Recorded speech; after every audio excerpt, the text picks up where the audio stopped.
Hello, welcome to the world of stories. Here, each video is a journey full of emotion, mystery, and unforgettable adventures. Thank you for clicking to watch and embarking with us on another captivating narrative. If you like stories that hold your attention and touch the heart, don't forget to like. Isabella Montgomery sat at the head of the grand banquet table, her designer gown glittering under the crystal chandeliers of her Upper East Side mansion. The gala was in full swing, with New York's elite mingling over champagne and caviar. Laughter and polite applause rippled through the room as a jazz quartet played softly in the background. It was a night designed to cement Isabella's reputation as not only a titan of the beauty industry, but also a philanthropist with a heart as polished as her billion-dollar brand. But despite the glamour around her, Isabella's mind was elsewhere. Her emerald green eyes darted discreetly toward the corner of the room where her 6-year-old daughter, Charlotte, played with a small group of children. Charlotte, with her golden curls and sparkling blue eyes, was the center of Isabella's world, the only light in a life filled with cutthroat business deals and carefully curated appearances. "Isabella, darling, the mayor wants a word." A voice interrupted her thoughts. It was Diane, her trusted publicist, whose smile never wavered, even under pressure. Isabella nodded, taking one last glance at Charlotte. "I'll be right there," she said, standing and smoothing her gown. As she moved to join the mayor, Isabella felt a pang of unease. She glanced back at Charlotte, but the children were still there, laughing and playing under the watchful eye of the staff.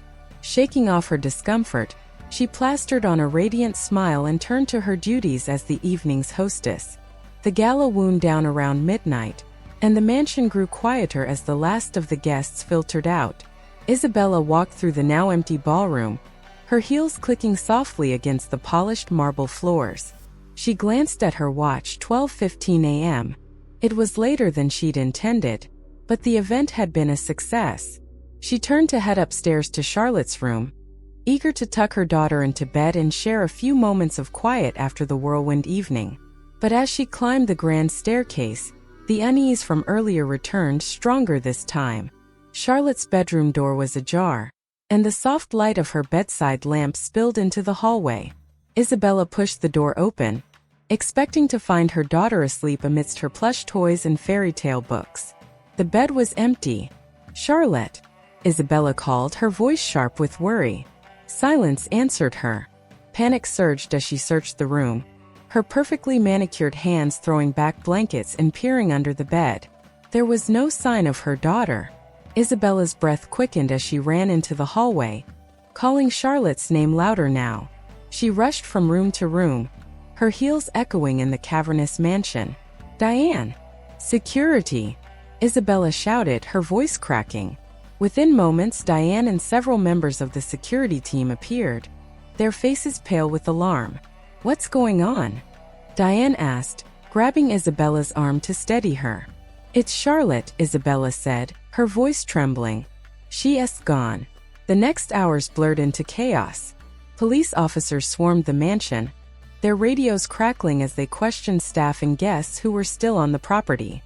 Security footage was reviewed, and search teams combed through the estate's sprawling grounds. But no trace of Charlotte was found. The footage showed a chilling gap. Between 10:45 p.m. and 11 p.m., the cameras near the children's play area went dark. When the feed resumed, Charlotte was no longer there. The only clue was a single white handkerchief, dropped on the floor near the exit leading to the gardens. Isabella sat on the edge of Charlotte's bed, her hands clutching the hem of her gown. Her carefully constructed world was unraveling.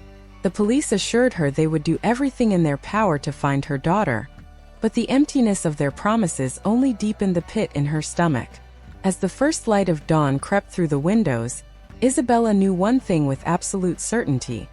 She would move heaven and earth to bring Charlotte home. Days turned into weeks and weeks into months. The Montgomery mansion, once a symbol of success and opulence, became a fortress of grief and desperation. The media descended like vultures, broadcasting every detail of Charlotte's disappearance and speculating on motives, suspects, and ransom demands that never came. Isabella poured her fortune into the search, hiring private investigators, offering rewards, and even working with criminal contacts she'd never dreamed she'd associate with. But every lead ended in disappointment. Charlotte seemed to have vanished without a trace. The only solace Isabella found was in Charlotte's room, which she left untouched. She would sit for hours, clutching her daughter's favorite stuffed bear, replaying every moment of that night, searching for answers she couldn't find. 5 years later, the world had moved on, but Isabella had not. The once glamorous businesswoman was now a shadow of her former self. Her signature smile had disappeared, replaced by a hardened, determined expression. Her company, Montgomery Beauty, operated largely without her involvement, while she focused obsessively on the search for Charlotte. On a rainy afternoon in November, Isabella sat in her study, staring at the countless files and reports spread across her desk. A knock at the door interrupted her thoughts. "Come in," she said, not looking up. Diane entered, holding a small envelope. "This came for you. No return address." Isabella took the envelope, her hands trembling slightly. Inside was a single photograph, blurred but unmistakable. A teenage girl with golden curls stood on a busy street corner, her face partially obscured. Scribbled on the back were 3 words: "She's alive. Brooklyn." Isabella's heart stopped. Could it be? After all these years? Her mind raced with questions, but one thing was clear. She had to follow this lead, no matter where it took her. She stood, her resolve hardening. "Get my car ready," she told Diane. "I'm going to Brooklyn." The drive to Brooklyn felt like a descent into another world. Gone were the glittering lights of the Upper East Side and the sleek towers of Manhattan. In their place were graffiti-covered walls, dilapidated buildings, and streets bustling with life but heavy with an undercurrent of unease. Isabella parked her car near the address written on the envelope and stepped out, pulling her coat tightly around her. The rain had turned to a fine mist, clinging to her hair and face. She walked cautiously down the street, scanning every corner, every face, hoping to see her daughter. She reached the intersection in the photograph and paused. Her heart raced as she looked around, and then through the fog she saw her. A teenage girl stood a few yards away, wearing a tattered hoodie and jeans. Her golden curls peeked out from under the hood, and her posture was tense, wary. It was her. It was Charlotte. Isabella's breath caught in her throat. She took a tentative step forward, her voice trembling. "Charlotte." The girl turned, her blue eyes locking with Isabella's. But instead of running into her arms, she froze, her face filled with a mixture of fear and confusion. Before Isabella could take another step, a man emerged from the shadows behind the girl, his hand gripping her shoulder roughly. His dark, piercing eyes met Isabella's, and a cruel smile spread across his face. "Looking for someone?" he asked, his voice dripping with menace. Isabella's blood ran cold. Whatever she had expected, it wasn't this. The man's smile was a blade, sharp and taunting, as his hand tightened on the girl's shoulder. Isabella's heart pounded so loudly she could hear it over the distant hum of traffic and the faint hiss of rain against the pavement. Charlotte, her Charlotte, stood frozen, her wide, blue eyes darting between Isabella and the stranger. Fear rippled through her expression like a stone dropped in still water. "What do you want?" Isabella demanded, her voice trembling but firm. She stepped forward, instinct overriding caution. "Let her go." The man tilted his head, his dark eyes assessing her. He wore a leather jacket, its collar frayed, and his presence radiated an air of practiced intimidation. "You think you can just walk in here and take her?" he said, his voice low and mocking. "It's not that simple, lady." Isabella's fists clenched, her nails digging into her palms. She could barely contain the surge of fury and desperation threatening to drown her. "She's my daughter." Charlotte flinched at the word, her gaze flicking to the ground as if the claim weighed too heavily for her to bear. The man chuckled, the sound devoid of humor. "Your daughter," he repeated, almost amused. "She's been with us for years. Whatever she was before, whoever she was, that's long gone. Ain't that right, Lottie?" Charlotte didn't respond, her lips pressing into a thin line. Isabella's breath hitched. Lottie? The name stung, an alien replacement for the little girl who used to twirl around the living room, singing songs from her favorite princess movies. "You have no right to keep her," Isabella said, her voice steadier now, her fury sharpening into resolve. "Name your price." The man's smirk faltered slightly, replaced by a glint of interest. He released Charlotte's shoulder and stepped closer to Isabella, his boots splashing in the puddles.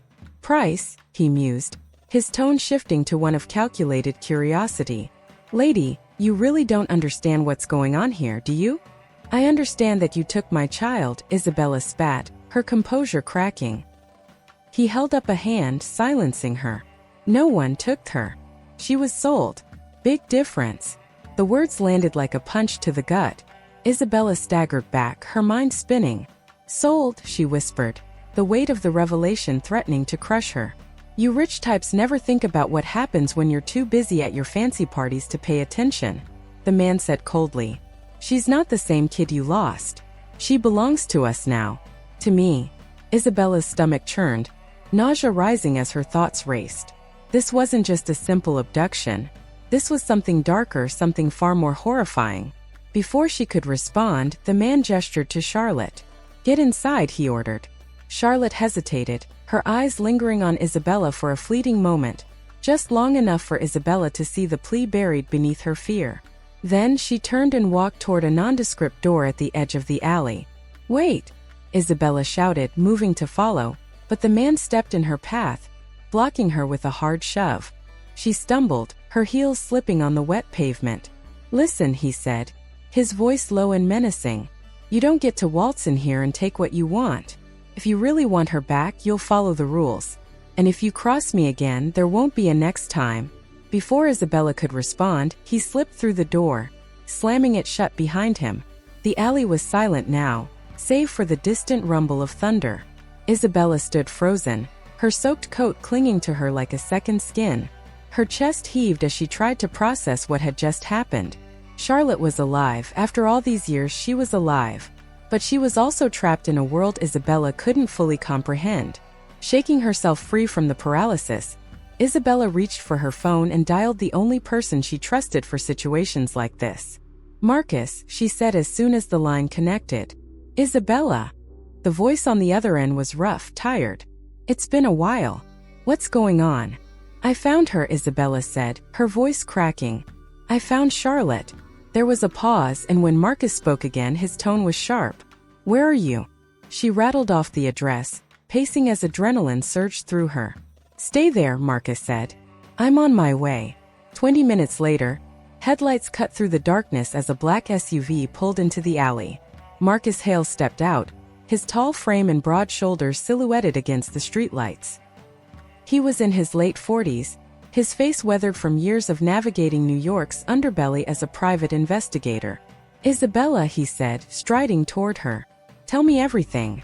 She recounted the encounter, her voice trembling as she relived the man's chilling words. Marcus listened intently, his brow furrowing deeper with every detail.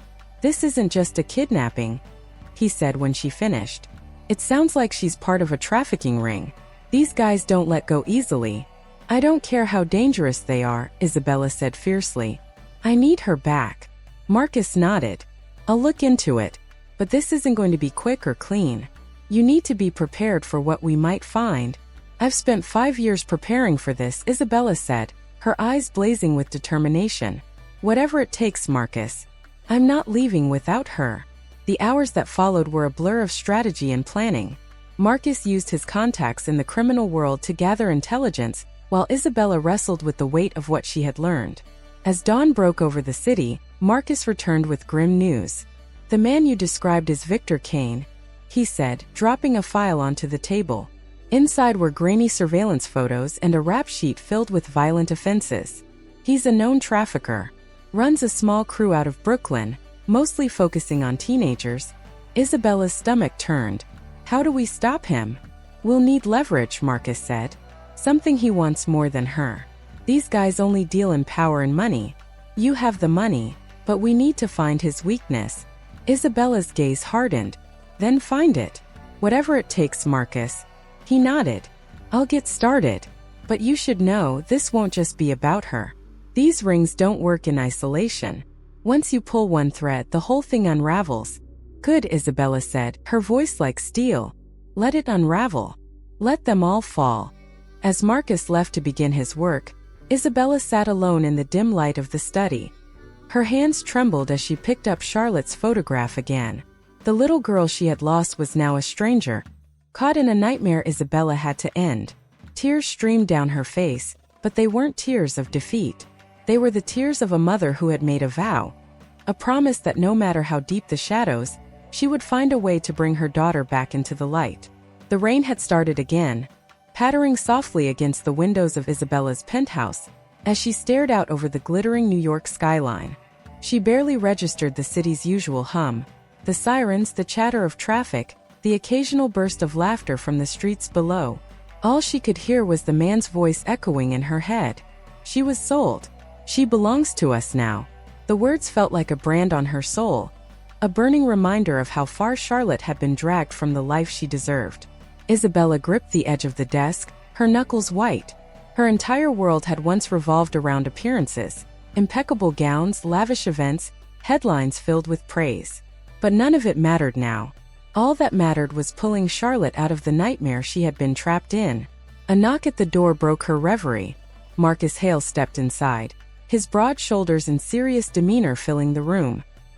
He carried a leather folder under one arm and wore an expression that told Isabella the news wasn't good. "What did you find?" she asked, her voice tense. Marcus placed the folder on the desk and opened it, revealing photographs, printouts, and hand-drawn diagrams of connections. "Victor Kane isn't just a trafficker," he said, his tone grim. "He's a piece of a much larger operation. This network spans the East Coast. They deal in trafficking, extortion, drugs, you name it. And they've been untouchable for years." Isabella's throat tightened as she looked at the photographs. Young faces, some blurred, stared back at her. Girls and boys barely older than Charlotte, their eyes hollow and lifeless. "How does Charlotte fit into this?" she asked, her voice trembling. Marcus sighed, rubbing a hand over his face. "It's hard to say. She's probably been part of this since she was taken. Used for whatever they needed, labor, manipulation, or worse. They indoctrinate kids, Isabella. Make them believe they have no choice but to obey." Isabella felt a surge of nausea, but she pushed it down. There was no time for weakness. "What's their weakness?" she demanded. "Every operation has one." Marcus hesitated. "They're careful, paranoid, but they rely on money and fear to keep people in line. If we can disrupt either of those, we might have a chance." The next evening, Isabella and Marcus drove through the rain-slick streets of Brooklyn, heading toward a location Marcus had uncovered, a warehouse near the waterfront that Victor Kane frequently used. Isabella sat stiffly in the passenger seat, her mind racing with possibilities. If Kane was there, so was Charlotte. She had to be. Marcus pulled the car into an alley a block away and killed the engine. He turned to Isabella, his expression serious. "Stay close to me. If anything goes wrong, you get out of there, understood?" "I'm not leaving without her," Isabella said firmly. Marcus sighed but didn't argue. He knew better than to try. He handed her a small earpiece. "At least use this. Stay quiet unless I tell you otherwise." Isabella nodded, slipping the device into her ear. She followed Marcus through the narrow alley, her heels clicking softly against the wet pavement. The warehouse loomed ahead, its rusted metal exterior lit by a single flickering floodlight. Shadows danced across the walls as figures moved inside. They slipped around the side of the building, keeping to the darkness.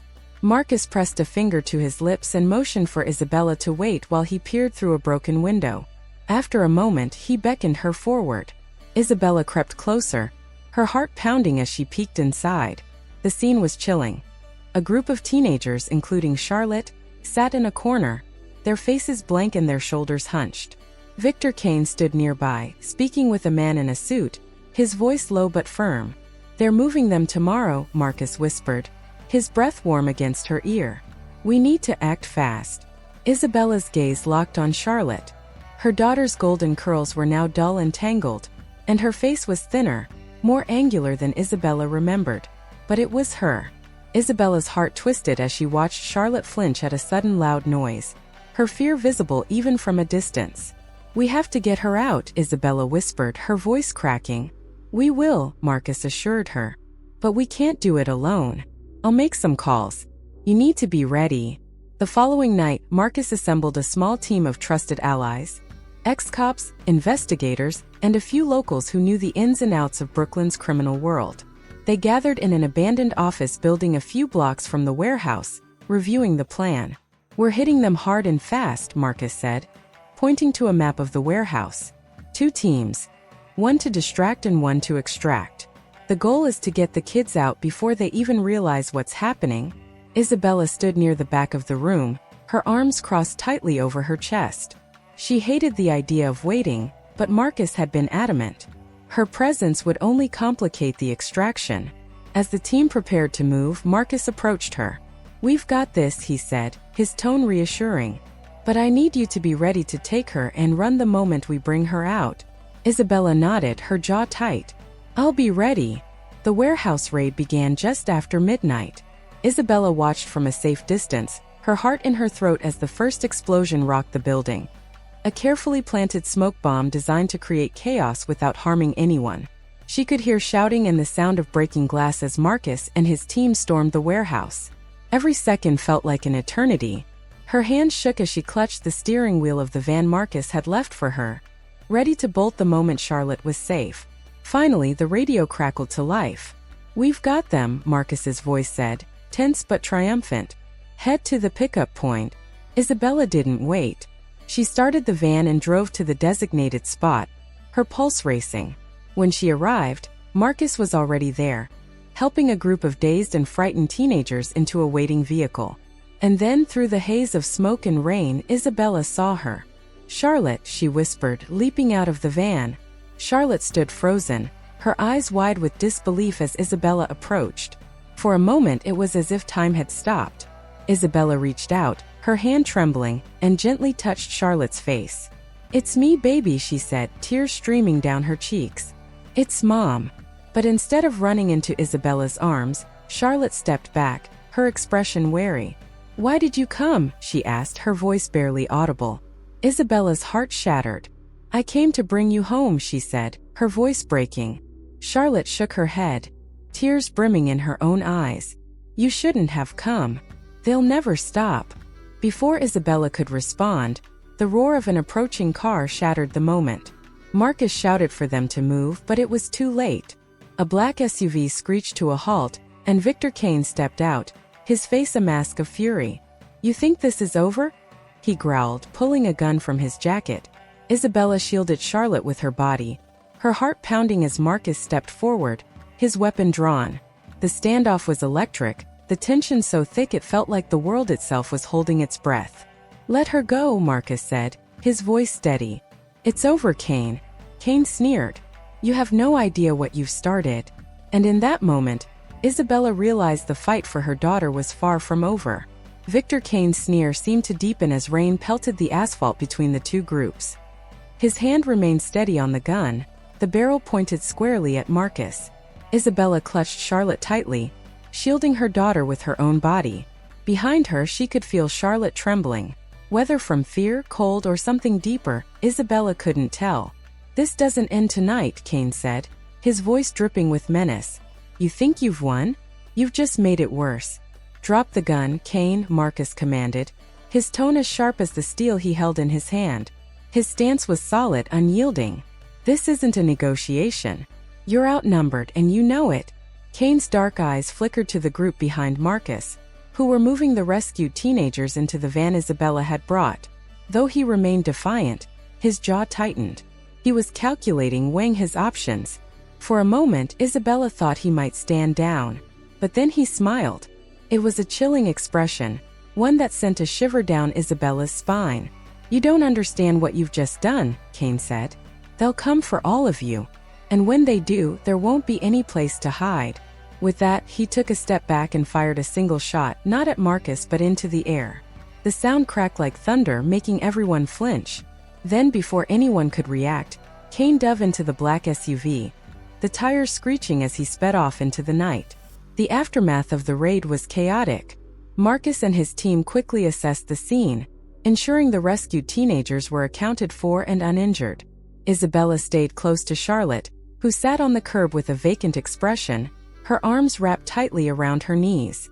Is everyone safe? Isabella asked Marcus as he approached. For now, Marcus said grimly. But Kane's right about one thing. This isn't over. His crew isn't going to take this lying down.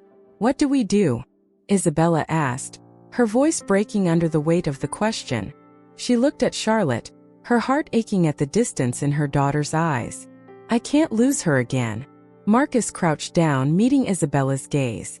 The first thing we do is get somewhere safe. I've got a secure location where we can regroup. But you need to understand, Isabella. This isn't just about getting Charlotte back anymore. You've hit a hornet's nest. Kane and his people will retaliate. I don't care what it takes, Isabella said, her voice steely. I'll fight them. All of them. I just need my daughter to be safe. The safe house Marcus led them to was a nondescript building on the outskirts of Queens. From the outside it looked like an abandoned warehouse, but inside it was a fortified haven. Security cameras monitored every angle, and thick metal doors reinforced every entrance. The windows were sealed and covered, leaving the space dim and utilitarian. This is home for now, Marcus said, flipping on a set of industrial lights. Stay here. Don't leave unless I say it's safe. Isabella nodded, though she barely registered his words. Her focus was on Charlotte, who stood awkwardly in the center of the room, her arms wrapped protectively around herself. Charlotte, Isabella said gently, kneeling to her daughter's level. It's okay now. You're safe. Charlotte flinched at the words, her gaze darting around the room like a trapped animal. Safe, she echoed bitterly. They're never going to stop. You don't know them. You don't know what they'll do. I know they're dangerous, Isabella said, trying to keep her voice calm. But I'm not going to let them hurt you anymore. Charlotte's eyes flashed with anger. You don't get it. You don't know what it's like to live with them, to do the things they made me do. The words hit Isabella like a punch to the gut. Tears welled in her eyes, but she fought to stay composed. Whatever they did, it wasn't your fault, she said softly. You're here now with me. That's all that matters. Charlotte shook her head, her anger giving way to tears. You shouldn't have come for me. They're going to kill you. They're going to kill all of us. Isabella reached out, pulling Charlotte into her arms despite the girl's initial resistance. She held her tightly, whispering, I'm not going anywhere.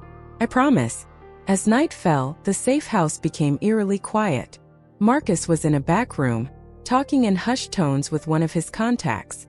Isabella sat on a worn couch, watching Charlotte as she lay curled up on a cot, her breathing shallow and restless. She looked so small, so fragile, and yet there was a hardness to her now, a shell built by years of survival. Isabella's phone buzzed, pulling her from her thoughts. She glanced at the screen and saw an unknown number. Her first instinct was to ignore it, but something compelled her to answer. Hello, she said cautiously. A familiar voice came through the line, cold and taunting. Did you think you'd won? Isabella's blood ran cold. Kane, you've made a big mistake, he continued. I don't lose. And now because of you neither does she. What are you talking about? Isabella demanded, her voice trembling. You think you saved her? Kane said, laughing darkly. You're wrong. All you've done is put her back in danger. She's ours, Isabella. She always will be. The line went dead before Isabella could respond. She stared at the phone, her hands shaking. Kane's words echoed in her mind, a sinister warning that refused to fade.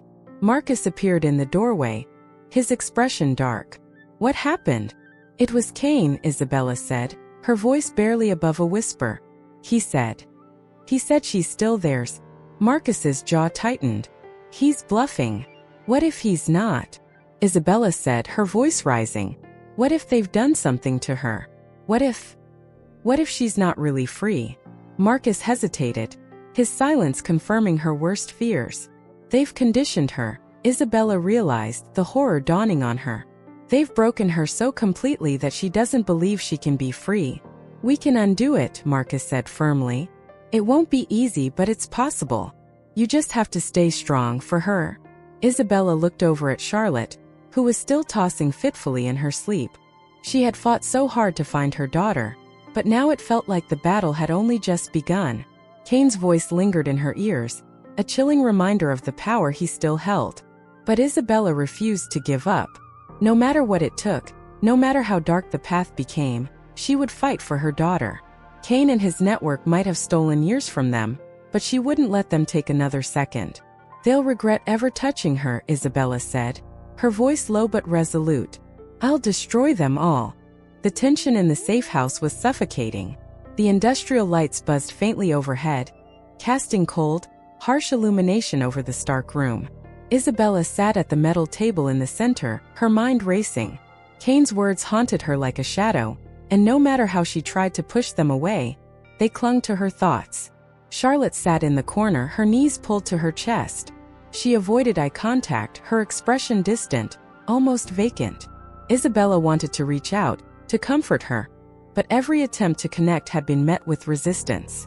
"She'll come around," Marcus said, breaking the silence. He was leaning against the wall, his arms crossed, his gaze steady. "This isn't about you, Isabella. It's about what they did to her." "I know," Isabella replied, her voice low. "But how do I undo it? How do I make her believe she's safe?" Marcus pushed off the wall and sat across from her. "We start by taking down Kane and his operation.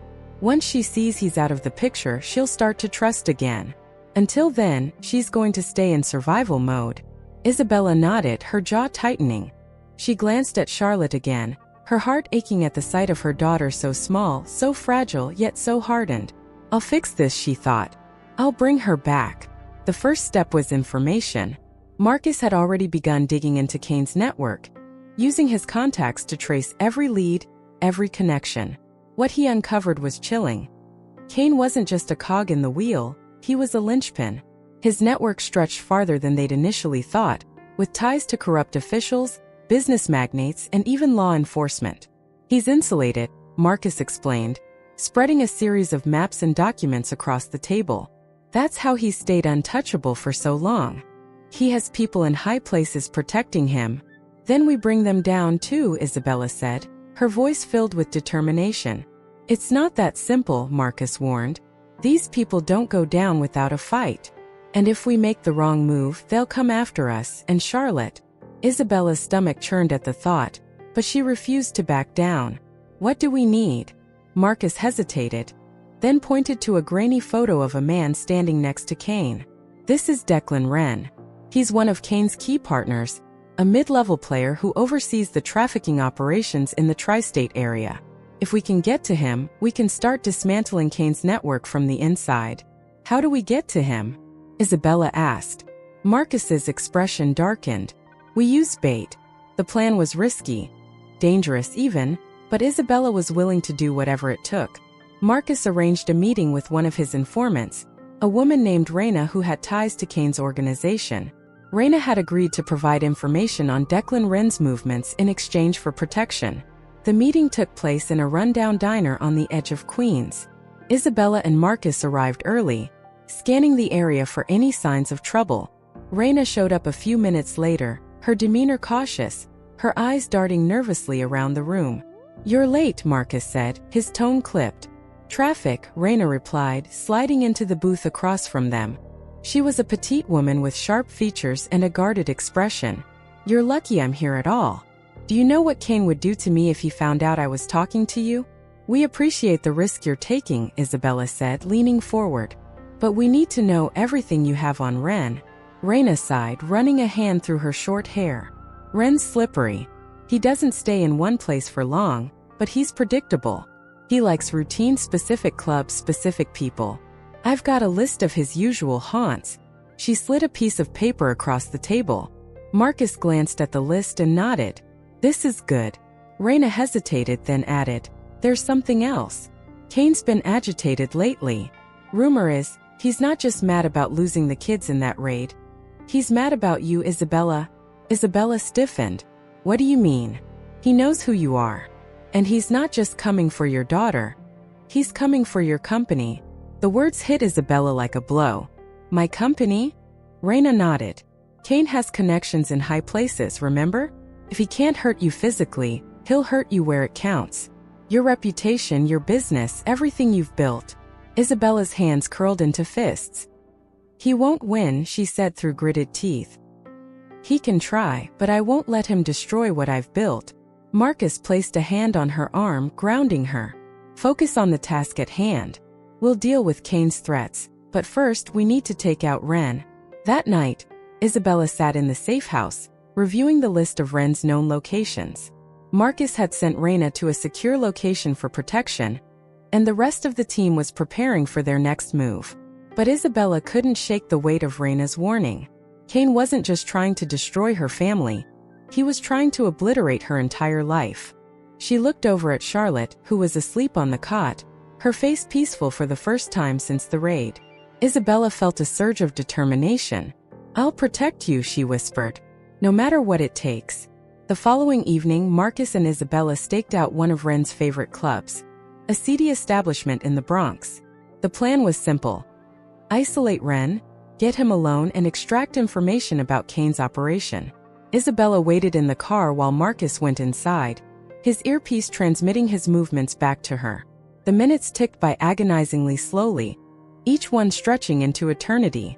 Finally, Marcus's voice crackled through the earpiece. "I've got eyes on him.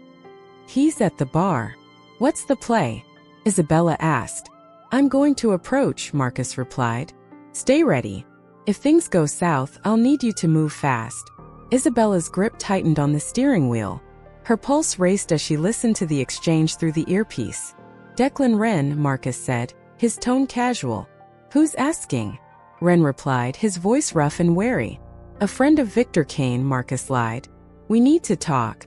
The conversation grew tense as Marcus pressed Ren for details about Kane's operation. But before Marcus could extract anything useful, the sound of a chair scraping against the floor made Isabella's heart jump. "Who the hell are you really?"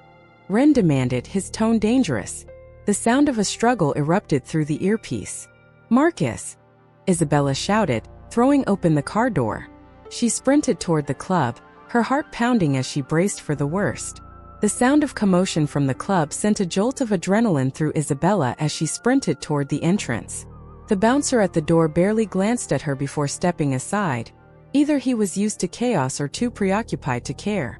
Inside, the air was heavy with the scent of sweat, alcohol, and cigarette smoke. Strobe lights flickered erratically, casting distorted shadows across the crowd. Her gaze darted around the dimly lit space, searching desperately for Marcus. Shouts erupted near the back of the room, followed by the unmistakable crash of glass. She pushed through the throng of people, her heels slipping slightly on the sticky floor. In the far corner, she saw him. Marcus was locked in a struggle with Declan Ren, his expression tense but focused. Ren was smaller but wiry and surprisingly strong, his movements quick and erratic. He swung wildly with a broken bottle, forcing Marcus to dodge and shift with calculated precision. Isabella didn't hesitate. Grabbing an empty bottle from a nearby table, she moved closer and shouted, "Marcus, duck!" He dropped instinctively as she swung the bottle, catching Ren across the temple. The impact sent him stumbling back, his hand flying to his head as blood trickled down his face. Marcus took advantage of the moment, lunging forward and pinning Ren against the wall. "Not so tough now, are you?" Marcus growled, twisting Ren's arm behind his back. Isabella stepped closer, her chest heaving as she caught her breath. She stared at Ren, her fury bubbling to the surface. "You're going to tell us everything," she said, her voice low and cold. "Or I swear, you'll wish Kane got to you first." The club's storage room was cramped and reeked of mildew, but it served its purpose. Marcus had secured Ren to a chair with zip ties, his movements sharp and practiced.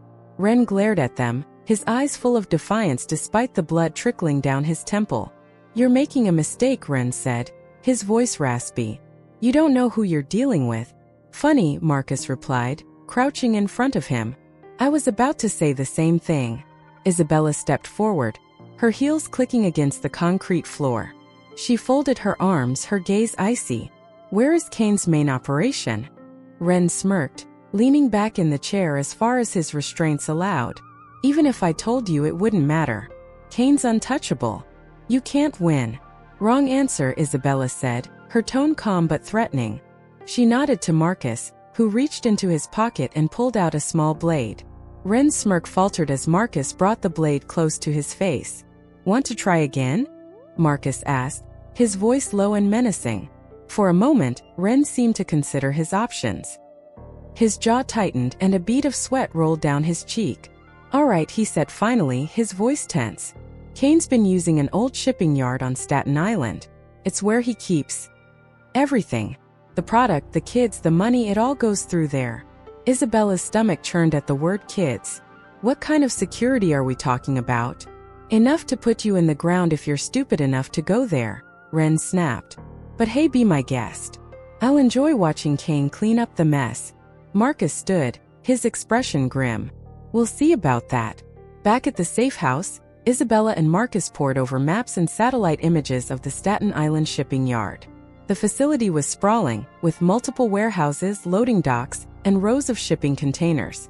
Marcus marked potential entry points and blind spots, his pen moving swiftly across the page.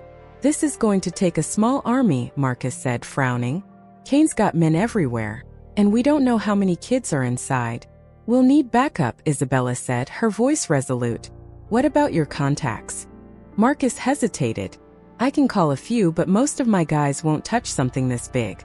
Kane's reputation keeps people in line." Isabella leaned forward, her gaze unwavering. "Then we make it worth their while. I'll pay whatever it takes." Marcus studied her for a moment, then nodded. "I'll make the calls." As preparations began, Isabella turned her attention to Charlotte. Her daughter had retreated to the corner of the room again, her knees drawn to her chest. The girl's distant gaze tugged at Isabella's heart, but she refused to give up. She sat down next to Charlotte, careful not to invade her space. "Hey," she said softly. Charlotte didn't respond, her eyes fixed on a spot across the room. "Charlotte," Isabella tried again, her voice breaking slightly. "I know this is hard. I know you've been through so much. But I'm going to make it better. I promise." Charlotte finally turned to her, her expression blank. "You can't fix this," she said, her voice barely above a whisper. "You don't even know what they've done." Isabella swallowed hard, her chest tightening. "Then tell me," she pleaded. "Help me understand."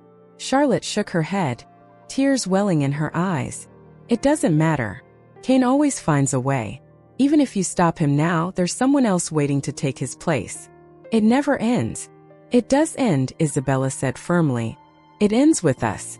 We're going to stop him, and we're going to make sure no one else ever has to go through what you've been through." Charlotte looked at her, searching her face for something, hope, perhaps, or reassurance. For a moment, Isabella thought she saw a flicker of trust in her daughter's eyes. "Okay," Charlotte said quietly, her voice trembling. "But don't get hurt. Please." Isabella pulled her into a gentle embrace, holding her tightly. "I won't," she whispered. "I promise." The night of the operation came quickly.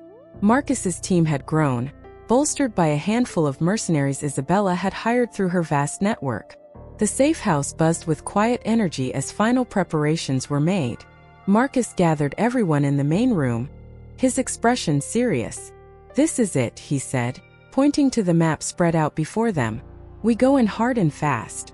Team A secures the perimeter, Team B extracts the kids, and Team C takes out Kane's command center. No mistakes, no hesitations." Isabella stood beside him, her chin held high. "And remember," she added, her voice clear and commanding, "this isn't just about stopping Kane.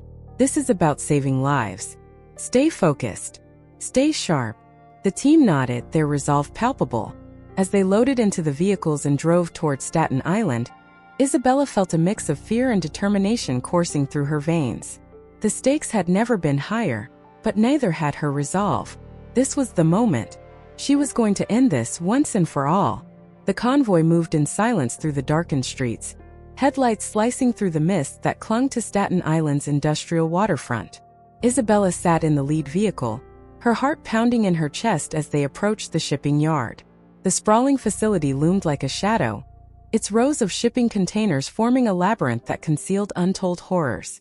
Marcus's voice crackled over the earpiece. "Everyone in position?"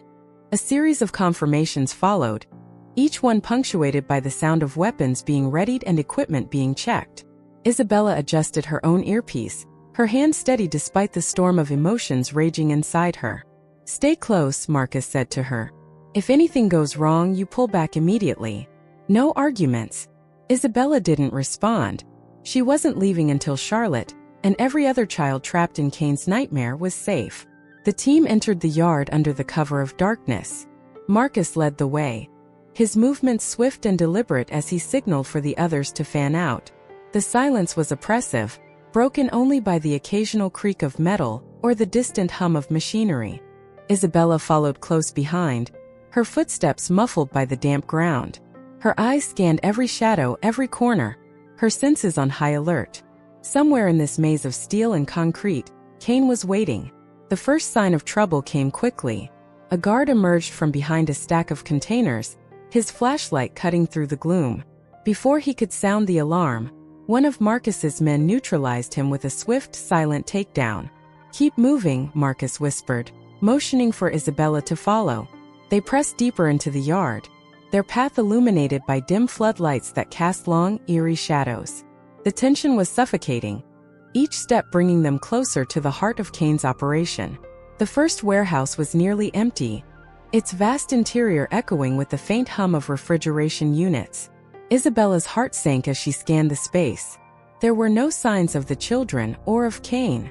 "They've moved them," Marcus muttered, frustration evident in his voice. Isabella clenched her fists. "Where?" "Stay focused," Marcus replied. "We'll find them." The team pressed on, moving from one building to the next. Finally, in the third warehouse, they found what they were looking for. Rows of makeshift cages lined the walls, each one containing terrified, huddled children. Isabella's breath caught in her throat as she spotted Charlotte near the back, her golden curls unmistakable even in the dim light. "Charlotte!" Isabella called, rushing forward. Her daughter's head snapped up, her eyes wide with disbelief. "Mom!"